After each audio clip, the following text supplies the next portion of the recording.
პროექტი ახალი ტექსტოლოგიური კვლევები და გალაქტიონ ტაბიძის ცხოვრებისა და შემოქმედების მატიანე არის საქართველოს ეროვნული სამეცნიერო ფონდის ფუნდამენტური კვლევების მიერ დაფინანსებული ამ ტიპის უკვე მეოთხე პროექტი.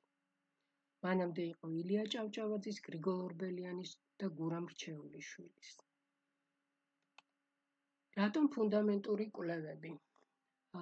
ჩვენი სიახლე, ზუსტად აი ამ 4 მატიანეში გატარებული, არის ის, რომ ჩვენ არ ვკრებთ უბრალოდ ინფორმაციას ამა თუ იმ წყაროდან, არამედ ჯერ ვიკვლევთ, ვაზუსტებთ და შემდეგ შეგვაქვს მატიანეში. ამიტომაც ეს ჩვენი სტატია ინგლისურენოვან ჟურნალში Biography მოიწონეს და როგორც აღმოჩნდა, ის სიახლე იყო არა მხოლოდ ჩვენთვის, არამედ უცხოელებისთვისაც. რა თქმა უნდა, ტექსტოლოგიურ კვლევებს მატიანეზე მუშაობისას ალაგ-ალაგ აწარმოებდნენ ხოლმე, მაგრამ ის, რომ ეს პრინციპად დადებოდა მატიანის შექმნას, დღემდე აი ამ ჩვენი პროექტების განხორციელებამდე არ ყოფილა. აი ეს არის წიგნი გალაქტიონ ტაბიძის ცხოვრებისა და შემოქმედების ტექსტოლოგიური და ინტერდისციპლინური კვლევები, რომელიც საფუძვლად დაედო გალაქტიონის ამ ახალ მატიანეს. აი ეს არის ჩვენი კვლევების სარჩევი. უცნაური აი ამ კვლევებში არის ის, რომ ჩვენ ვიკვლევდით ერთსა და იმავე საკითხებს სხვადასხვა წყაროებთან მიმართებით. ამიტომ სათაურები ფაქტობრივად გვჭირდებოდა ერთი და იგივე. ამიტომ სათაურები გვაქვს და სათაურის შიგნით ჩაშლილია ავტორები, ანუ თითოეული ავტორის ნამუშევარი ცალ-ცალკეა წარმოდგენილი. იმდენად, რამდენადაც თითოეულ ასეთ სტატიაში, იმდენი პატარა, კონკრეტულ მიზანზე ორიენტირებული კვლევა იყო, მაგალითად რაღაც ტექსტის ან ბიოგრაფიული ფაქტის დათარიღებისთვის, ან პირის იდენტიფიცირებისთვის, ან ინფორმაციის დაზუსტებისთვის, ჩვენ სათაურების ძიება აი ამ პატარა კვლევებისთვის აღარ დაგვიწყია და ისინი აი ამ სიმბოლოთი გამოვყავით ერთმანეთისგან. წყაროების დამუშავებიდან ანოტაციებამდე რა გზას გავდივართ. აი ეს კარგად ჩანს ამ ციფრებიდან. 544 ინფორმაციის დაზუსტება. 100-ზე, ანუ ეს ეხება იმ ინფორმაციებს, რომლებიც ფაქტობრივად არ დადასტურდა, ან ახალი იყო, თორემ ინფორმაციას ყველანაირს ვამოწმებთ ხოლმე ჩვენ. 100-ზე მეტი პირის იდენტიფიცირება. 2864 ტექსტისა და ბიოგრაფიული ფაქტის დათარიღება. აი ხა წარმოგიდგენთ მაგალითს, რა გზას გადის წყაროდან ანოტაციამდე თითოეული მასალა. გალაქტიონის უბის წიგნაკში ჩაწერილია ხოლმე ერთმანეთისგან სრულად ერთმანეთთან არადაკავშირებული, ერთმანეთისგან მოწყვეტილი ცალკეული ფრაზები. აი მაგალითად ეს ფრაზა, რომელიც დღიურშია ჩაწერილი, არანაირ კავშირში არ არის მანამდე და შემდეგ არსებულ ტექსტთან. ანუ უნდა დავყრნობოდით მხოლოდ ამ მონაცემს, რაც აქ გვაქვს. ეს ორი მოხაზულობა ჩვენ იოლად გადავამოწმეთ, იმიტომ რომ ქონდა გრაფემატული კვლევის ბაზები და ვნახეთ, რომ ეს შეიძლებოდა ყოფილიყო თითოეული მათგანი ან S, ან E, ან ერთიანი. გალაქტიონი მათ ყველას წერდა ამ ფორმით. მაგრამ წიგნი გამოსულია, ბუნებრივია, კარგად იკითხება, მაგრამ რა წიგნია გამოსული, ვისი წიგნია გამოსული. ეხლა იქიდან გამომდინარე, რომ ეს მეორე ასო ცოტა დაბლა წერია, გარკვეული ვარაუდი იმის შესახებ, რომ SE შეიძლებოდა აქ ყოფილიყო, რა თქმა უნდა, გქონდა. მაგრამ ასეთი დასკვნა, ასეთი ვარაუდი არ არის საკმარისი იმისთვის, რომ ინფორმაცია შეიტანო მატიანეში. ამიტომ ჩვენ ვიყენებთ ახალ მეთოდს, რომელიც ითვალისწინებს ხელნაწერის ამოკითხვის დროს ეტაპობრივი შრეობრივი მეთოდია, რომელიც ითვალისწინებს დამატებითი წყაროების ჩართვას ამ ტექსტის ამოკითხვაში. რამდენადაც ინფორმაცია იყო დათარიღებული, ეს რაღაც თარიღის ქვეშ იყო მოქცეული, ჩვენ გადავწყვიტეთ შეგვემოწმებია, გაზეთი კომუნისტი ყოველდღე გამოდიოდა და გააქტიონის რეგულარულად კითხულობდა მას, რომ სიახლეები გაეგო და აღმოვაჩინეთ, რომ აი ამ დღეს ზუსტად რომელი დღის ჩანაწერიც არის ეს, გამოსულა სანდრო ეულის წიგნი. ანუ ანოტაცია მიიღო საბოლოო სახე და მატიანეში ჩაიწერა, რომ გალაქტიონი უბის წიგნაკში ინიშნავს, რომ სანდრო ეულის წიგნი გამოვიდა. კიდევ უფრო რთული ვითარება გქონდა აი ამ შემთხვევაში, ხედავთ თქვენ ავტოგრაფს, ამონარიც ავტოგრაფიდან. წესით ალბათ ესე უნდა იკითხებოდეს პატიასს ავაკუმის, მაგრამ ალბათ გულისხმობს პატრიარხ ავაკუმის უნდა ყოფილიყო. ჩვენ გალაქტიონის ხელწერის კვლევის საფუძველზე ასეთ მაგალითებს ძალიან ხშირად წავწყდომივართ და ეს ვარაუდი ძალიან იოლად დაუშვით. მაგრამ საქმე იმაშია, რომ კონტექსტიდან გამომდინარე საუბარია ლექსზე, რომელშიც არის ფრაზა ნინა პრასნა ნი случайно. აი ეს ფრაზა უნდა ყოფილიყო, ამისი ავტორი უნდა ყოფილიყო ეს პიროვნება, რომლის სახელსაც ვერ ვკითხულობთ. რეალურად ჩვენ უკვე დამატებითი წყაროებით ჩავხდეთ საქმეში და ლექსი ეკუთვნის მიტროპოლიტ ფილარეტს და არა ავაკუმს. ტექსტს სათაურად აქვს, ათვეც სვეტიწერა. ანუ აი ასე ზუსტდება ხოლმე თითოეული ინფორმაცია მატიანეში შეტანამდე, რა ხარისხის სირთულეებსაც არ უნდა წავაწყდეთ. წყაროებში არსებული უზუსტობები და შეცდომები. იმაზე აღარ დავიწყებ ლაპარაკს, რომ მოგონებებში ძალიან ბევრი უზუსტობაა, მრავალი წლის შემდეგ ჩაწერილ ტექსტებში, რა თქმა უნდა, ამ პიროვნებას არ ემახსოვრება დეტალები სწორად და თარიღი არ ემახსოვრება სწორად, მაგრამ ძალიან ბევრი შეცდომაა თავად ავტოგრაფებშიც, გალაქტიონის ავტოგრაფებში. მაგალითად, ჰქონდა შედგენილი თავისი ბიბლიოგრაფია, ტექსტების რაღაცა პერიოდის ბიბლიოგრაფია და 22 შეცდომა იყო დაშვებული აი ამ ბიბლიოგრაფიაში, ერთი პატარა ბიბლიოგრაფია იყო, თითქმის ყველა მუხლში იყო შეცდომა დაშვებული. ან წყარო არ იყო სწორად მითითებული, ან სიტყვა არ იყო სწორად ჩაწერილი და ასე შემდეგ. აი ამას ყველაფერს სჭირდება კვლევა. ბევრია მექანიკური შეცდომები და არის კიდევ უფრო რთული მისტიფიკაციები. როდესაც ავტორი საგანგებოდ ცვლის თავისი ტექსტის თარიღს. მატიანეების შექმნის პროცესში ჩვენ შევიმუშავეთ 4 ახალი მეთოდი ან მოდიფიცირება მოვახდინეთ ამ მეთოდებისა. ეს არის ხელნაწერის ამოკითხვის ეტაპობრივი შრეობრივი მეთოდი, გრაფემატული კვლევის მეთოდი, კორპუსული კვლევის მეთოდი და კალენდარული მეთოდი. თითოეული მათგანი უდიდეს დახმარებას გვიწევდა აი ამ კვლევების ჩატარებაში. აი მაგალითად წარმოგიდგენთ, რაში დაგვეხმარა ჩვენ კორპუსული კვლევის მეთოდი. კორპუსული კვლევის მეთოდით ჩვენ შევძელით დაგვეთარიღებია გალაქტიონის წერილი, უთარიღო წერილი, რომელშიც ამბობს ასეთ რამეს.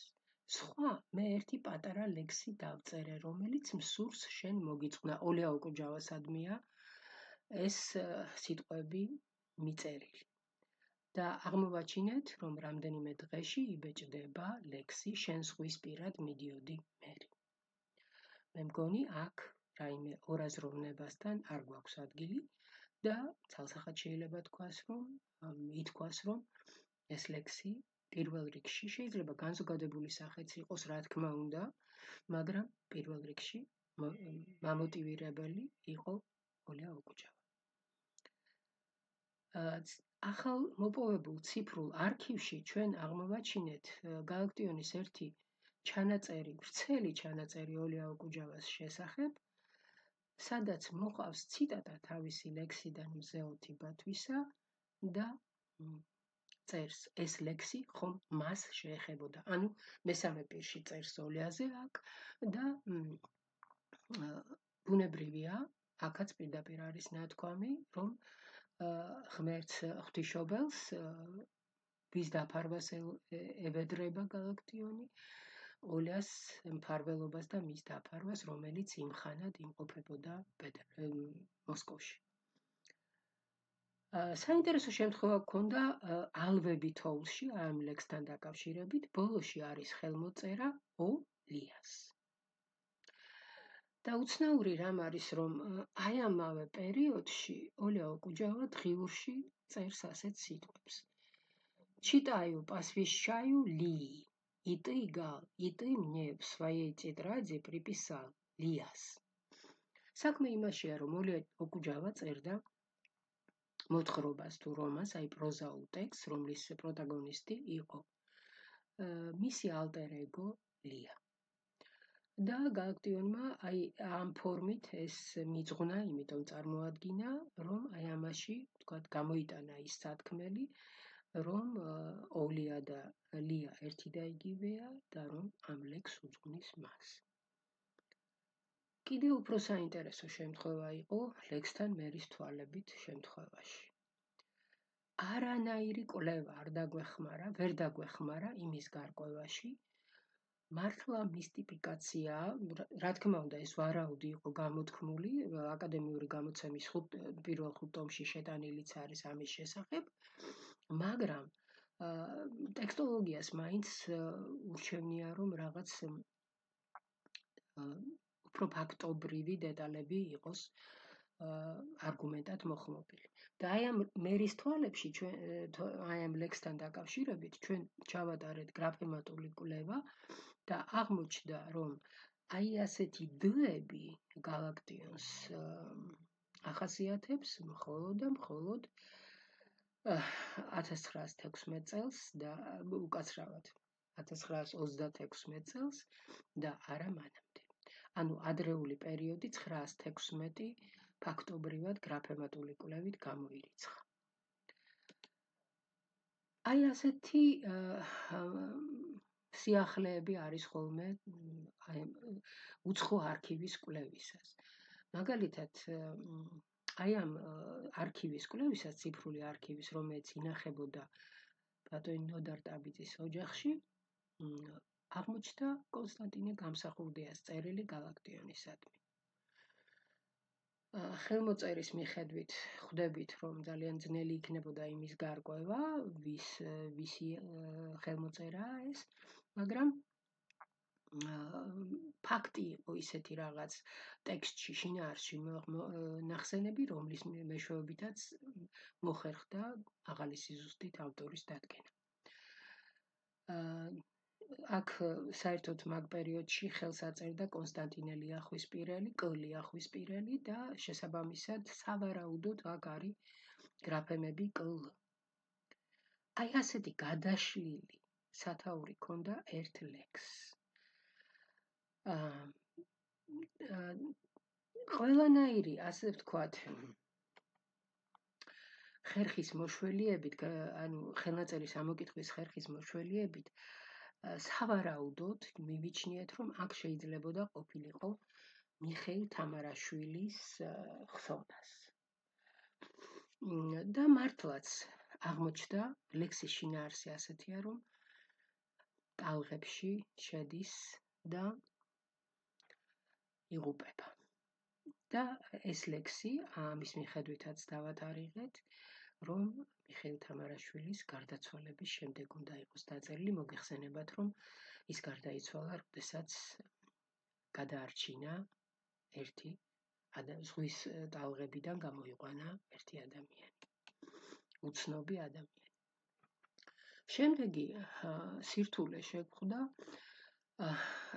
ერთ ლექსებთან დაკავშირებით, რომლებიც ეძღვნება ან ელიკო წერეთელს, ან ელიკო გოდაბრელიძეს. დაახლოებით ერთი და იგივე პერიოდია. და იცით, აი ძალიან ფუნდამენტურად, როდესაც იკვლევ ამ ავტოგრაფებს და ყველა დეტალს უკვირდები, აღმოჩნდა, რომ როგორც ჩანს, გალაქტიონს ერთი სქელი ვეული თავისი სუფთად გადაწერილი ლექსებისა უჩუქებია ამ ქალბატონისთვის. თავიდან გვეგონა რომ ორ ადამიანზეა ლაპარაკი, მაგრამ ამ დღიურში, აი როგორც მფლობელი ისე აწერს ეს ქალბატონი ხელს, ერთგან ელენა წერეთელი ქართულად და მეორეგან ელენა გოდაბრელიძე. შესაბამისად, ეს პიროვნება ერთი და იგივე ადამიანია და ლექსებიც სულ ყველა ეს ლექსი ეძღვნება მას. რატომ ორი გვარი, რა თქმა უნდა, ამაზედაც დავფიქრდით და ერთი ფაქტი. გალაკტიონი უძღვნის მას ერთ პოემას, რომლის შინაარსიც არის ასეთი, რომ ქალს ათხოვებენ ძალით, მას უყვარს სხვა და ათხოვებენ სხვას. შესაძლოა ეს ამ გვარებიდან ერთ-ერთი სავარაუდოდ უფრო წერეთელი, უფრო მეუღლის გვარი იყოს და ხან ასე მოიხსენიებენ და თავის თავსაც ასე მოიხსენიებს ელენე წერეთელი და ხან გოდაბრელიძე. ბატონმა ვახტანგ ჯავახაძემ შენიშნა ერთი ძალიან საინტერესო დეტალი, რომ მარტინ იდენში ჯერ ერთი ის რომ გალაკტიონი ამბობს რომ ჩემი ეფემერაო მარტინ იდენის იქ არა კონკრეტებს რომანის სათაურს, მაგრამ ზემოთ არის ნახსენები და შეიძლებოდა თქვათ მიუხვედრილიყავით, რომ მარტინ იდენის გამოძახილიაო ლექსების სათაურად ეფემერა. რა თქმა უნდა, დავინტერესდით, რომელი ეპიზოდია ამ რომანში და როგორ აირეკლა. ეს ადგილი ვიპოვეთ, აქ დაახლოებით ზუსტად ცხენების შეჯიბრებაზეა საუბარი და მაგრამ უფრო მეტად დაგვაინტერესა ერთმა რამემ. რომანში ნათქვამია, ეს ლექსი რომანის მიხედვით ეკუთვნის მარტინ იდენის მეგობარს ბრისენდენს, რომლის პროტაგონისტი არის ჯორჯ სტერლინგი. დავფიქრდით, ხომ არ ქონდა ჯორჯ სტერლინგს მართლაც ასეთი ლექსი და მივაკვლიეთ ამ ლექსს. მაგრამ არა მხოლოდ ეს ლექსი, არამედ რამდენიმე ლექსის კომპილაცია ამ მარტინ იდენში წარმოდგენილი ნაწყვეტი და აღწერილობა უფრო სწორად ამ ლექსის და ბუნებრივია ეს ძალიან საინტერესო იყო, მაგრამ იყო კიდევ ერთი დეტალი. როს ბრისენდენი მარტინ იდენს ეუბნება, რომ ამის სათაურის, ასე ვთქვათ, მინიშნება, რომ ეს სათაური გამეკეთებია, ანუ იდეა სათაურისა მომაწოდე შენ. მაგრამ მთელ რომანში ვერ ვიპოვეთ ვერაფერი, სადაც გამოჩნდებოდა, რომ მარტინ იდენმა ახსენა ეფემერა და ამის მიხედვით ბრისენდენმა დაწერა ლექსი. აი ხა წავედით ამ გზით, რომ მარტინ იდენიც არის თავად ავტორის ჯეკ ლონდონის წინასახე.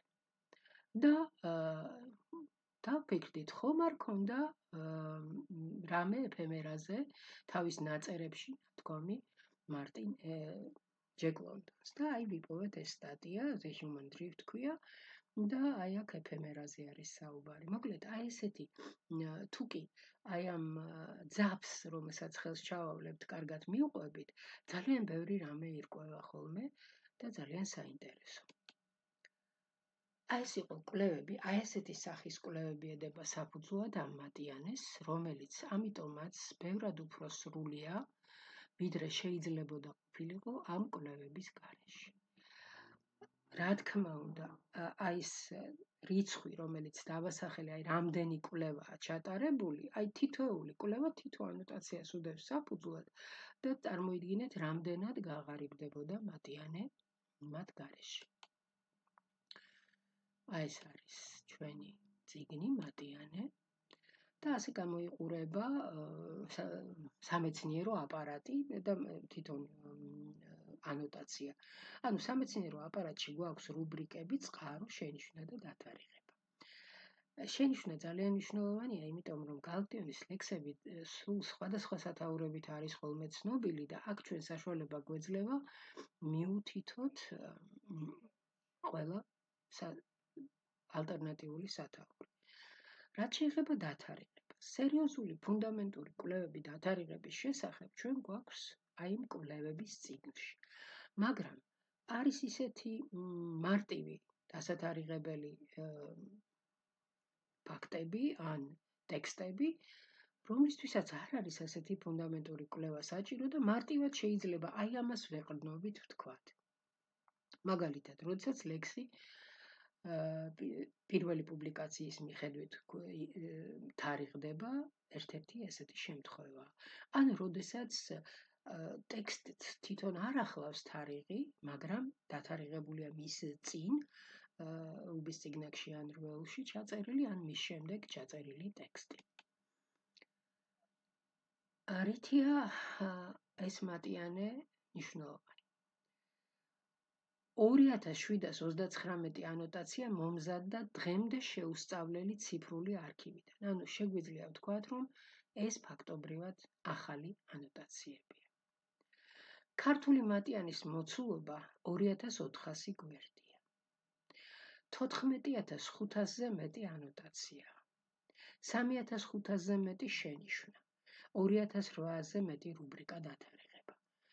ასევე შედგა პირთა საძიებელი 153 თაბახის გვერდის მოცულობით და უკაცრავად მთლიანი არა, მაგრამ მატიანის უდიდესი ნაწილი ითარგმნა ინგლისურ ენაზე. და რა მნიშვნელობა აქვს მატიანეს? ბევრი სიახლეა, ყველაფერი კვლევებს ეფუძნება, ყველა ანოტაციასთან მითითებულია წყარო, რომლის გამოყენებაც პირდაპირ შეგიძლიათ, თან მითითებულია ხოლმე ნაბეჭდი წყაროც და ავტოგრაფულიც. აქვს ელექტრონული ფორმატი და განახლებადი. გარდა ამისა, პროექტის ფარგლებში 2 სტატია გამოქვეყნდა მაღალ რეიტინგურ ციტირებად ჟურნალებში, 1 სტატია გამოქვეყნდა ადგილობრივ რეფერირებად ჟურნალში, 9 მოხსენება გაკეთდა საერთაშორისო კონფერენციებზე, მათ შორის 2 უცხოეთში ინგლისურ ენაზე. პროექტის Facebook გვერდზე აიტვირთა უამრავი ახალი მასალა გალაქტიონ ტაბიძის ცხოვრებისა და შემოქმედების შესახებ და პროექტის YouTube არხზე აიტვირთა 6 ვიდეო პროექტის ფარგლებში ჩატარებული კვლევების შესახებ. გმადლობთ